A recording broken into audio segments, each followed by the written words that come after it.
సర్వాధికారియు నిరంతర స్తోత్రార్హుడు యేసుక్రీస్తు ప్రభువారి ప్రశస్త నామంలో ఇమాన్యుయల్ మినిస్ట్రీస్ తరపున ఉదయకాలపు వర్తమానాల కొరకు ఎదురు చూస్తున్న మీ అందరికీ నా హృదయపూర్వకమైన వందనాలు కృతజ్ఞతలు తెలియజేస్తున్నాను. క్రీస్తునందు మాకు అత్యంత ప్రియమైన దైవజన్మ నిన్నటి దినం ఇమాన్యుయల్ మినిస్ట్రీస్ సెంట్రల్ మందిరంలో ఉదయం 9 గంటల నుంచి సాయంకాలం 5 గంటల దాకా ఉపవాస ప్రార్థన ఒక పండగ దినంలాగా జరిగింది. కొన్ని వేల మంది ప్రజలు మందిరానికి వచ్చి ఉపవసించి సాయంత్రం 5 దాకా దేవుని సన్నిధిలో ప్రార్థన చేశారు. చిన్న బిడ్డలు కూడా మందిరానికి వచ్చి 9 నుంచి సాయంత్రం 5 దాకా నిజంగా ప్రజలు ప్రార్థన చేస్తున్నప్పుడు హృదయాలు కదిలించబడ్డాయి. మందిరంలో నుండి ప్రార్థన ధూపంలాగా ఎగయుకుంటూ దేవుని సన్నిధికి చేరింది. పెనిమిటిని కోల్పోయిన యవ్వనురాలు అంగలేర్చినట్లుగా అనేక మంది బిడ్డలు అంగలారుస్తూ దేవుని సన్నిధిలో ప్రార్థన చేశారు. ప్రత్యేకంగా దైవజనులు సాల్మన్ రాజయ్య గారు బేర్షెబా మినిస్ట్రీస్ ఏలూరు హృదయాలను కదిలించి ఓ దివ్యమైన సందేశం ద్వారా ఓ ప్రవచనాత్మకమైన సందేశం దైవ సేవకుల ద్వారా అందించారు. నిన్నటి దినం ఉపవాస ప్రార్థనలో పాల్గొన్న ప్రజలు నిజంగా ధన్యులు ధన్యులు ధన్యులు. ఒకవేళ మీరు పాల్గొనకపోతే నిన్నటి దినం జరిగిన కార్యక్రమం యూట్యూబ్లో ఉంది, తప్పక వీక్షించండి. మంచిది. ఈ మాటలు వింటున్న దైవజనమ, ఒక చిన్న ప్రశ్న అడిగి నేను వాక్యంలోకి వెళ్తాను. నిన్నటి దినం సెలవు దినం కదా, నిన్న సెలవు దినం ఎలా సాగింది? మందిరాలకు వెళ్ళారా? మందిరాల్లో ఉపవాస ప్రార్థనలు ఉంటే, ఒకవేళ మందిరాల్లో లేకపోతే కనీసం కుటుంబంలోనైనా మీరు కుటుంబంగా కూడుకొని కుటుంబ ప్రార్థన చేసుకున్నారా? కింద కామెంట్ బాక్స్లో రాయండి. గడిచిన రాత్రి లేక నిన్న సంఘ కోటాల్లో పాలు పంపులు పొందారా? ఒకవేళ పాలొందకపోతే ఎన్ని కుటుంబాలు కుటుంబ ప్రార్థన జరిగింది? తమ్ముడు, మిమ్మల్ని ఒకవేళ కుటుంబ ప్రార్థన చేసుకుంటే ఇతరులు పురికొల్పబడినట్లుగా కింద కామెంట్ బాక్స్లో రాయండి.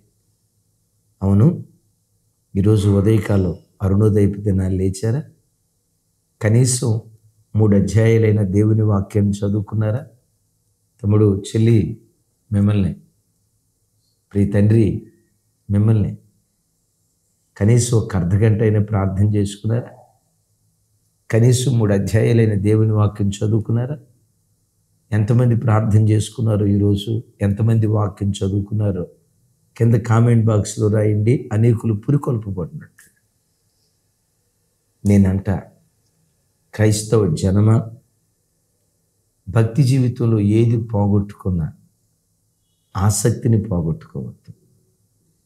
ఆసక్తి ఒకటి నువ్వు కలిగి ఉంటే ఆ ఆసక్తి నేను ఒక శక్తివంతుడిగా మారుస్తుంది. ఆ ఆసక్తి ప్రభువులు ప్రతి క్షణం నేను బ్రతికిస్తుంది. ఏ ఆసక్తి? వాక్యం పట్ల ఆసక్తి, చావకూడదు. ప్రార్థన పట్ల ఆసక్తి, చావకూడదు. మనం చనిపోయే వరకు ఆసక్తి చావకూడదు. కుటుంబ ప్రార్థన పట్ల ఆసక్తి, ఎప్పటికీ ప్రభువును చేరుకుని ఆ రోజు వరకు ఆసక్తి చావకూడదు. ఆసక్తిని గుర్చే పౌలు మహాశయుడు చాలా చోట్ల, రోమపత్రికలో, కొరింథీ సంఘానికి రాసిన ఉత్తరంలో, హెబ్రీలకు రాసిన పత్రికలో పదే పదే ఆసక్తి ఆసక్తి ఆసక్తి అని పదే పదే మాట్లాడుతూ వస్తాడు. ఏమంటాడంటే, మీరు ఆసక్తి విషయమై మాంద్యులు కాక, ఏ విషయంలో? ఆసక్తి విషయంలో మాంద్యులు కాక, మీ నిరీక్షణ సంపూర్ణమగు వరకు మీరు ఇది వరకు కనపరిచిన ఆసక్తిని తుదమట్టుకు కనపరచవలనని అపేక్షించుచున్నాను అంటాడు. ఏమన్నాడు? మీరు ఇది వరకు కనపరిచిన ఆసక్తిని అంటే యేసు ప్రభుని క్రొత్తగా నమ్ముకున్న దినాల్లో, విన్నారా? యేసు ప్రభు నమ్ముకుని బాప్తిస్మం తీసుకున్న ప్రభులోకి అడుగుపెట్టిన ఆ తొలిటి దినాల్లో దేవుని పట్ల నీకే ఆసక్తి ఉండేదో తొలి ప్రేమ సారీ, రక్షణ పొందిన ప్రారంభ దినాల్లో యేసయ్య పట్ల నీకున్న తొలి ప్రేమ ఏంటో తెలుసా? రోజుకొచ్చి 10 అధ్యాయాలు చదివినా తృప్తి ఉండేది కాదు. అది నీ తొలి ప్రేమ. విన్నారా? ప్రతిరోజు అరుణోదయపు దినాన లేచి అరుణోదయపు దినాన కంఠధ్వని వినిపించేవాడివి. ఎప్పుడైనా ఒకరోజు లేచి ఉదయం ప్రార్థన చేయకపోతే ఆ దినమంతా అపరాధ భావంతో నలిగిపోయేవాడు. అయ్యో, ఈరోజు ఉదయం నా ఇంట్లో ప్రార్థన జరగల, అరుణోదయ ప్రార్థన జరగల, అయ్యో ఈరోజు లేచి ప్రార్థన చేసుకోలేదు, వాక్యం చదువుకోలేదని ఎప్పుడైనా ప్రార్థన చేసుకోకుండా వాక్యం చదువుకోకుండా ఇంట్లో నుంచి బయటికి వెళ్తే ఏదో ఘోరమైన తప్పు చేసినట్లుగా అపరాధ భావంతో రగిలిపోయేవాడివి. అది ఆదిలో ఉన్న నీ తొలి ప్రేమ కాదా? సాయంకాలం అవుతుంటే ఎప్పుడు కుటుంబం దగ్గరికి వెళ్తావా? కుటుంబం అంతా కూర్చొని దేవుని సన్నిధిలో ఎప్పుడు ప్రార్థన చేద్దామని ఆ కుటుంబ ఆరాధన ఎలా జరిగేదో తెలుసా? అదే ఒక ఆదివారపు ఆరాధనలాగా ఉజ్జీవంగా జరిగేది. కంజరి పెట్టుకునేవాళ్ళ, తాళాలు పెట్టుకునేవాళ్ళ, ఏదో ఒక వాయిద్యం పెట్టుకునేవాళ్ళ. నీ తొలి ప్రేమ ఎలా ఉండేదో తెలుసా? ప్రతి కుటుంబ ఆరాధన, ప్రతి కుటుంబ ప్రార్థన ఓ చిన్నపాటి ఆదివారపు ఆరాధనలాగా, పండగ దినంలాగా జరిగేది. అది యేసయ్య పట్ల నీకున్న తొలి ప్రేమ కాదా? ఆదివారం వస్తుందంటే శనివారం నుండి తహతహలాడేవాడివి. ఎప్పుడు దేవుని సన్నిధికి వెళ్దామా, ఎప్పుడు దేవుని సన్నిధిలో కనపడదామా, ఎప్పుడు దేవుని ఆరాధన చేద్దామా, ఎప్పుడు ఏ వాక్యం విందామని దైవ సన్నిధి కొరకు నీ ప్రాణం తహతహలాడేది. అది నీ తొలి ప్రేమ, ఆదిలో ఉన్న నీకున్న ఆసక్తి. తమ్ముడా, ఒక చిన్న మాట అడుగుతా, నీ మొదటి ప్రేమ ఏమైపోయింది? ఉందా? ఆ తొలి ప్రేమ ఏమైపోయింది? ఉందా? తమ్ముడు, మిమ్మల్ని నువ్వు రక్షణ పొందిన ప్రారంభ దినాల్లో యేసయ్యను ప్రేమించినట్లుగా ఈరోజు నువ్వు ప్రేమిస్తున్నావా? ఇది నేను అడిగే ప్రశ్న. నువ్వు రక్షణ పొందిన ప్రారంభ దినాల్లో నీ ఆధ్యాత్మిక స్థాయి ఎలా ఉండేదో తెలుసా? ఎప్పుడైనా మనస్సులో ఒక తప్పుడు ఆలోచన వస్తే, దారిని వెళ్ళేటప్పుడు ఎప్పుడైనా ఒక వ్యక్తిని అపవిత్రంగా చూస్తే ఆ దినమంతా అయ్యో అని గిలగిలలాడేవాడివి. ఎట్లా? నీళ్ళలో నుంచి ఒడ్డున చేపను పడేస్తే చేప ఎట్లా కొట్టుకులాడుతూ ఉండేదో, ఒక చిన్న తప్పుడు ఆలోచన మనస్సులో బయలుదేరితే భయంకరమైన అపరాధంతో అల్లాడిపోయేవాడివి. ఇది నువ్వు రక్షణ పొందిన ప్రారంభ దినాల్లో నీకున్న తొలి ప్రేమ. ఈరోజు ఏమైంది తమ్ముడు? ఉందా ఆసక్తి? పౌలు గారు అంటున్నాడు, మీ నిరీక్షణ సంపూర్ణమగు వరకు. ఏంటి మన నిరీక్షణ? యేసుక్రీస్తు మధ్యాకాశానికి వస్తారు. ఆయన మధ్యాకాశానికి వచ్చినప్పుడు రెప్పపాటు కాలువలో నేను రూపాంతరం చెందుతాను, మధ్యాకాశంలో ప్రభుని ఎదుర్కొంటాను. ఇదే కదా మన నిరీక్షణ. ఆ నిరీక్షణ సంపూర్ణమయ్యే వరకు, అంటే క్లుప్తంగా చెప్పాలంటే యేసయ్య రాక, మన ప్రాణం పోక, అది ఎప్పుడైనా జరగవచ్చు కదా. యేసుక్రీస్తుని ఎదుర్కొనే ఆ క్షణం వరకు, మనం చనిపోయే ఆఖరి క్షణం వరకు, ఇది వరకు కనపరిచిన ఆసక్తిని తొదమట్టుకు మనం కనపరిచేటువంటి వారిగా ఉండాలి. వరకు మనం కనపరిచేటువంటి వారిగా ఉండాలి. అందుకని పౌలు గారు పదే అంటూ ఉంటారు కదా, ఆసక్తి విషయంలో మాంద్యులు కాక ఆత్మయందు తీవ్రత కలిగిన వారై ప్రభువుని సేవించండి అంటాడు. ఎట్లా సేవించాలి? ప్రభువుని సేవించేటప్పుడు మందులుగా కాదు, మందులు అంటే మాంద్యం, సోమరితనంతో, నిర్లక్ష్యంతో ప్రార్థన చేయటం, నిర్లక్ష్యంతో వాక్యం చదవటం కాదు. ఆత్మలో ఒక ప్రకంపన జరగాలి. ప్రార్థించేటప్పుడు, వాక్యం వినేటప్పుడు హృదయంలో ఒక ప్రకంపన జరగాలి. దేవుని సన్నిధిలో మోకరించి ప్రార్థన చేసేటప్పుడు హృదయాంతరేంద్రియాల్లో ఒక ప్రకంపన జరగాలి. ఆసక్తి చావకూడదు. అందుకని పౌలు గారు అంటారు కదా, ప్రభునందు మీ ప్రయాసం వ్యర్థం కాదని ఎరిగి ప్రభు కార్యాభివృద్ధి యందు స్థిరులను కదలని వారును ఎప్పటికిని ఆసక్తులయుండుడి. ఎప్పటికిని అంటే చెప్పండి ఎప్పటికిని అంటే ఫర్ ఎవర్ ప్రభు కార్యాభివృద్ధి యందు ఆసక్తులయుండుడి. ఆసక్తి ఎలాంటిదో తెలుసా దైవజనమా? ఒక బండి నడవాలంటే పెట్రోల్ ఉండాలి కదా, ఆ పెట్రోల్తోనే బండి నడుస్తుంది. పెట్రోల్ ఖాళీ అయితే నడవదు బండి. హృదయంలో ఆసక్తి కోల్పోతే విశ్వాస యాత్ర సాగదు.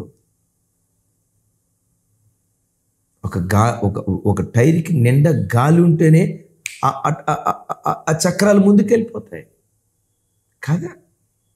గాలిపోతే సైతాన్ గాడు నీ లోపట ఉన్న ఆసక్తిని దొంగిలించాలని ప్రయత్నం చేస్తాడు. అబ్బా ఏం ప్రార్థన చేస్తామండి, రోజు ఏం వాక్యం అండి, రోజు ఏం కుటుంబ ప్రార్థన అండి, అబ్బా రోజు ఏం రోజు నేనంట ఎప్పుడన్నా అబ్బా రోజు ఏం భోజనం అండి అని ఎప్పుడైనా అన్నావా? ఆడకొచ్చేసరికి మాత్రం మధ్యాహ్నం భోజనం చేసేటప్పుడే మాట్లాడతారు, రాత్రికి ఏం వండుతున్నావు, మధ్యాహ్నం తినేటప్పుడే రాత్రిని గురించి పంచవర్ష ప్రణాళిక.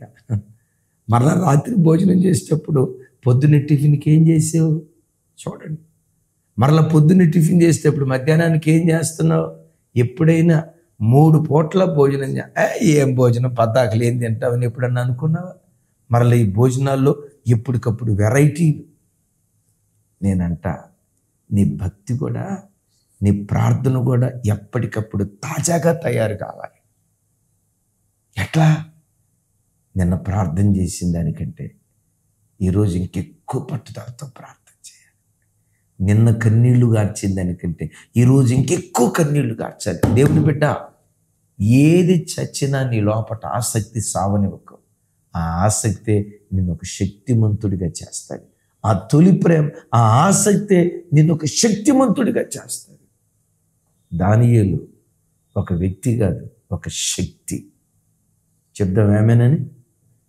దానియేలు ఒక వ్యక్తి కాదు, ఒక శక్తి. అతని శక్తివంతుడిగా చేసింది అతని గుండెల్లో ఉన్న ఆసక్తే. ఒక నియమం పెట్టుకున్నాడు, రోజుకొచ్చి 3 మార్లు ప్రార్థన చేయాలి. అది అలవాటు ఆచారంగా చేసేవాడు కాదు.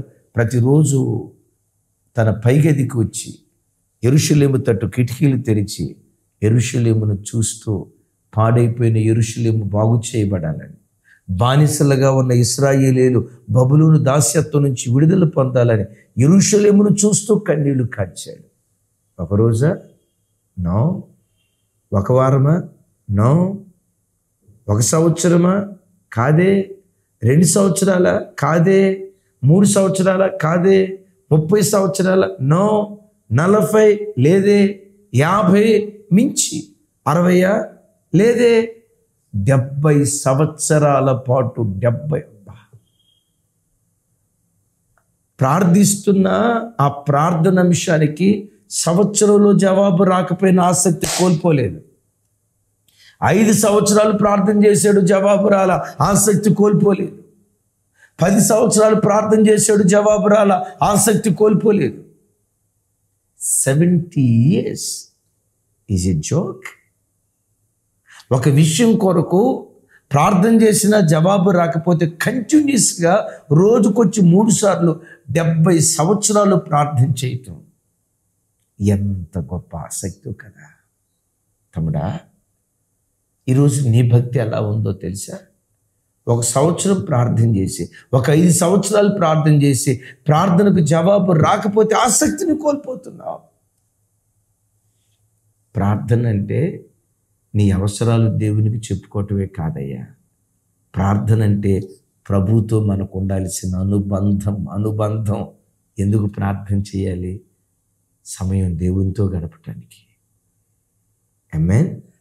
ఇప్పుడు తల్లిదండ్రులు పిల్లల అవసరాలు తీరిస్తేనే తల్లిదండ్రుల, కోట్ల రూపాయలు ఇస్తేనే నాన్న అని వస్తాడా? కన్న తండ్రి కదా. తండ్రి దగ్గరికి పిల్లలు పరిగెత్తుకుంటూ వచ్చినట్లుగా ఆయన మన దేవుడు కన్న తండ్రి కంటే శ్రేష్ఠుడు. ప్రతి దినం ఆయనతో అనుబంధం కలిగి బ్రతకాలి. దైవజనమ, ప్రార్థన పట్ల ఆసక్తిని కోల్పోతున్నావా? వాక్యం పట్ల ఆసక్తిని కోల్పోతున్నావా? ఈ వాక్యం వింటుండగా రేపుకో నీ అంతరంగాన్ని, నీ హృదయాన్ని ప్రభు కొరకు రేపుకో. ప్రభు రాకడ ప్రభు సన్నిధి చేరే వరకు అరుణోదయపు ప్రార్థన ఆపను, వాక్య ధ్యానం ఆపను, కుటుంబ ఆరాధన ఆపను, ఆదివారం ఆరాధన ఆపను. ఇవి కూడా తూతూ మంత్రంగా చేయను. ఆత్మయందు తీవ్రత కలిగిన వాడనై నేను ప్రభుని సేవిస్తానని ఆ ఆసక్తితో నువ్వు బ్రతికితే, నేనంట ఆసక్తి కలిగిన వాడిని ఏ శక్తి ఆపలేదు. ఆమేన్. దానియేలు ఒక శక్తి, ఆసక్తిపరుడు గనక దానియేలు ఏ శక్తి ఆపగలిగింది? ఈ 2024 సంవత్సరంలో ఏ దుష్ట శక్తులు నీ ఎదుగుదలను ఆపలేవు, ఆపజాలవు. శక్తివంతుడిగా నువ్వు మార్చబడినట్లుగా రోజు నీ అంతరంగాన్ని రేపుకొని ప్రార్థనలో, విశ్వాసంలో, ఉపవాసంలో, కుటుంబ ఆరాధనలో, వాక్య ధ్యానంలో, దేవుని సన్నిధిలో బ్రతుకు కాలం అంతా ఆసక్తిపరుడుగా సాగిపో. నిన్నొక శక్తిగా దేవుడు వర్ధలు చేయును కాక. ప్రార్థన చేస్తాను. అంతరంగాన్ని రేపుకో, ఆత్మయందు తీవ్రత కలిగి బ్రతుకు. తండ్రి, మాతో మీరు మాట్లాడిన మాటలకై స్తోత్రాలు. మా బ్రతుకులో ఆసక్తిని మేమెన్నడూ కోల్పోకూడదయ్యా. ఆత్మయందు తీవ్రత కలిగిన వారమై మిమ్మల్ని సేవించే కృప మాకు దయచే. ఎవరు ఆసక్తిని కోల్పోతున్నారో, తొలి ప్రేమను ఎవరెవరు మరిచిపోతున్నారో వారి గుండెల్లో మరలా ఆ తొలి ప్రేమ కుమరించమని ప్రార్థన చేస్తున్నాను. మా భక్తి మాంద్యంగా సాగకూడదు, మందంగా సాగకూడదు, ఆత్మ తీవ్రతతో సాగాలి. ఆ కృప ఈ వాక్యం విన్న ప్రతి బిడ్డ గుండెల్లో యేసు నామములో మీరు కుమరించుదురుగాక. యేసు నామములో పొంది ఉన్నాను తండ్రి. ఆమేన్. తండ్రి అయిన దేవుని ప్రేమ, కుమారుడైన యేసుక్రీస్తు వారి దివ్య కృప, పరిశుద్ధాత్మ దేవుని సహవాసం మనకు సకల పరిశుద్ధులకు సదా తోడయుండి నడిపించును గాక. ఆమేన్. Thank you. అందరికీ వందనాలు. ప్రతిరోజు ఉదయం 5 గంటలకి అరుణోదయపు దినాన అప్లోడ్ చేయబడుతున్న వర్తమానాలు అనేకులకు షేర్ చేయండి. వారు విని ఆశీర్వదించబడేటట్లుగా పురికొల్పండి. Thank you.